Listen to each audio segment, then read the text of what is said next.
So yeah, one last time, the last night of my own nose.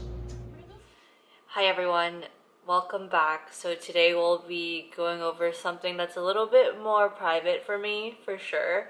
Kind of sharing my journey of getting my rhinoplasty, and I guess in a more novel way, an awake rhinoplasty.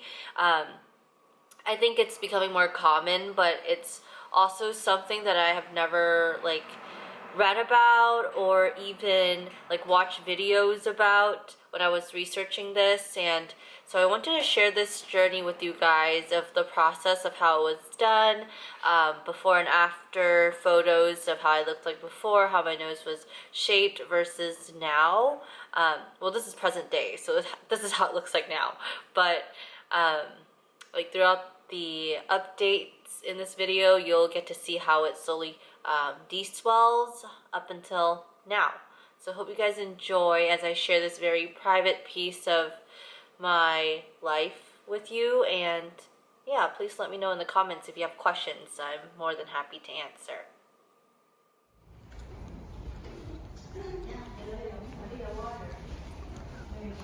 给他看完好吗？因为我要让他早一点过去以后，我再来详细的帮他咨询。但是可以给你看一下，我们。1 hour later. She was cutting my ear, oh right? My God. And you could hear her cutting it, and that was the scariest part. Okay, I just need some time. I'm like shaky right now, but I'm just gonna explain the whole process.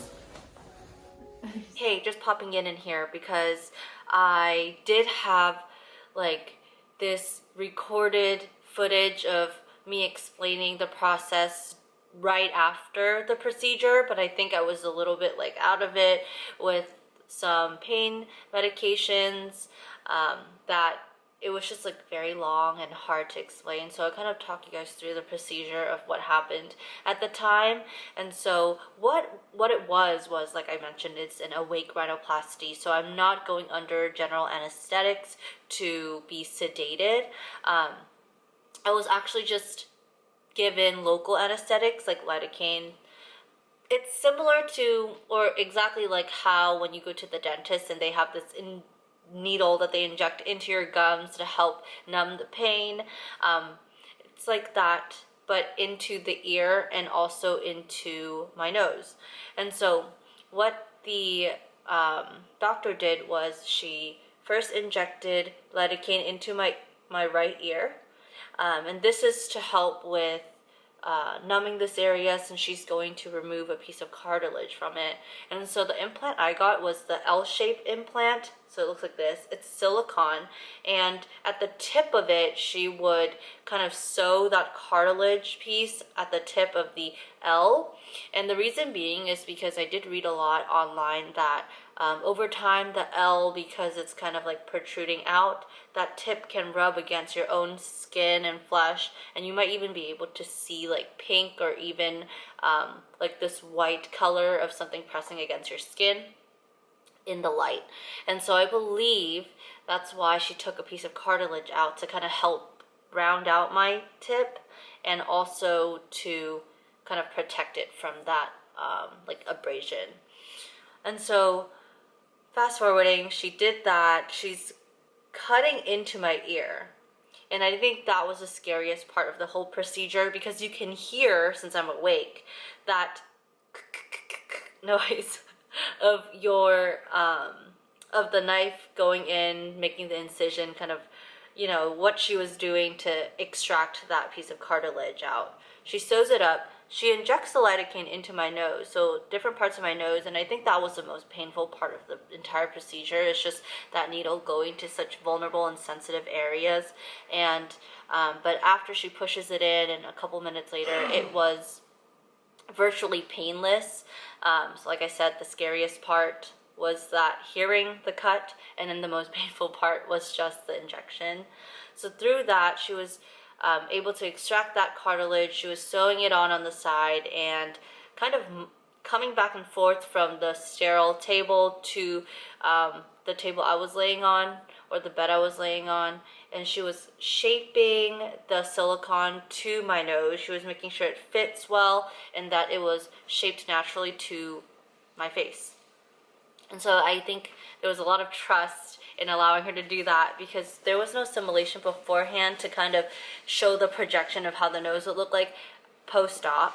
And so she kind of used her artistic eye to shape and create this nose.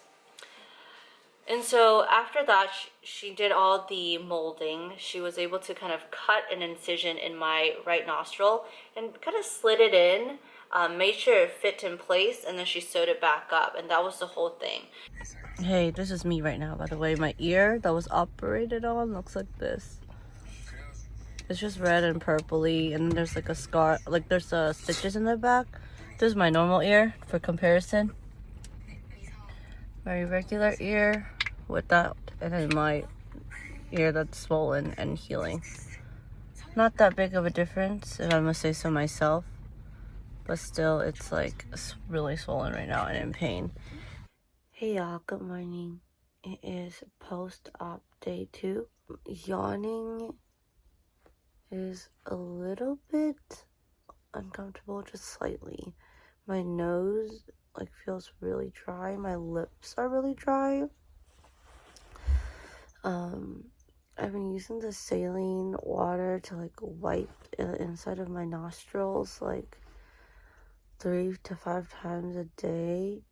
These tapes have been like obstructing my eye here a little bit, but I can't wait to take this one off. Hi everyone.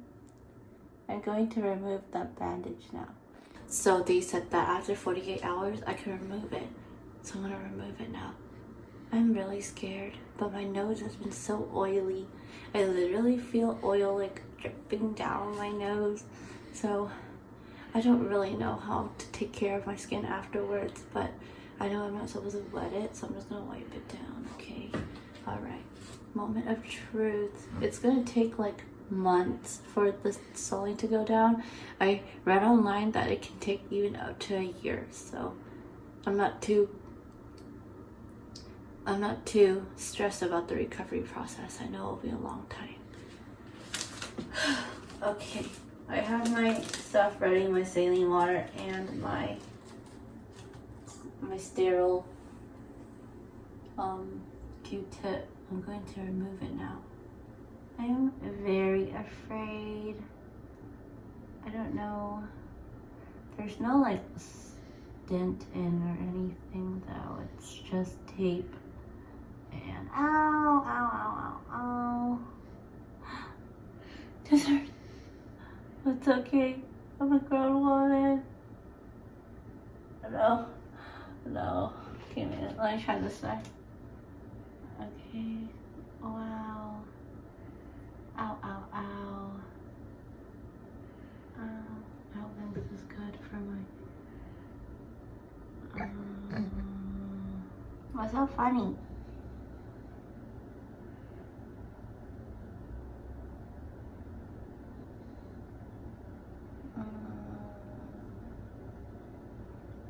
Wow. It's off. Scary, huh? It's off. It's done.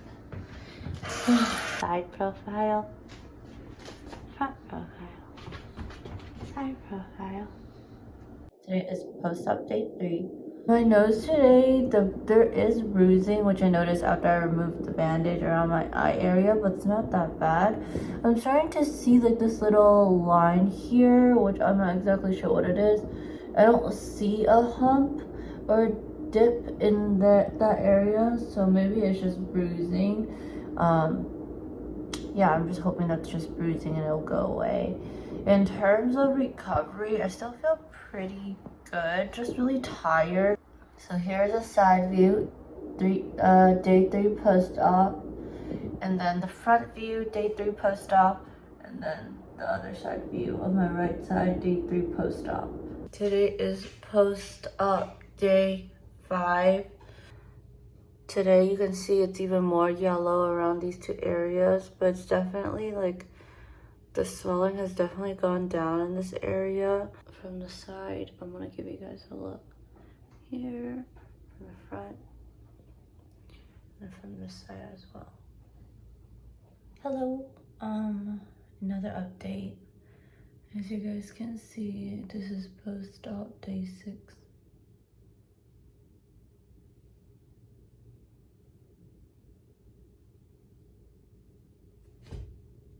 A 2-week update. So this is from the front, side, and the other side. Overall, I feel like it's been pretty good, pretty stable with where it's at. I do get like more swollen here on the sides when I eat a little bit more salty foods. Okay, so the before photos, I'm going to put it right here. This is how I looked like before. And as you can tell, my nose bridge was almost non-existent. I'd say it was very, very flat. And I think a big reason as to why I wanted to or considered getting a rhinoplasty in the first place was because when I was young, I was made fun of, just like, you know, teased by other kids, and felt very like vulnerable and insecure about my nose. I look like my dad, and he has no nose bridge whatsoever, and so I just kind of inherited that from him. My mom actually has quite a nice nose, but I was unable to, you know, reap the benefits of that from the genes. And so I considered it for quite a long time growing up, but, you know, it's expensive and it's a change to how you visually look. A part of me felt guilty because I was always praised by my family for looking like my dad, and so I was afraid that if I were to change my outward appearance, that I would no longer look similar to him. But I think my surgeon did a really good job with making me continue to look like myself. I feel like my rhinoplasty procedure and the way that she shaped my nose was very natural, that I still see myself post-op and even through recovery. And so now I look like this, and here are some like post-op photos of the nose after. And as you can see, there's really not a big difference, I would say, but you can tell that the bridge itself is a little bit more elevated than before. There was no changes to the tip of the nose or even the size of the nostrils. So these are the photos with no makeup and just skincare, that the swelling actually went down quite a lot. And now it's been over a year since my procedure, and there's virtually no swelling. I'd say, like, you know, when I eat saltier foods or even spicier foods, it does influence the amount of water my body retains, and so there's swelling everywhere. But besides that, there's really no like significant difference. I mean, my nose still, I can press on it, I can squeeze it, I can tap it. Definitely can't like move it around as much as I could have before, but it doesn't affect like my day-to-day activities, unless like something really strong pressure like pushes against it, then I can feel like slight pressure, but it doesn't hurt. But yeah, I hope you guys enjoyed this video, and please let me know if you have any questions in the comments below, and I'll see you guys next time. Bye.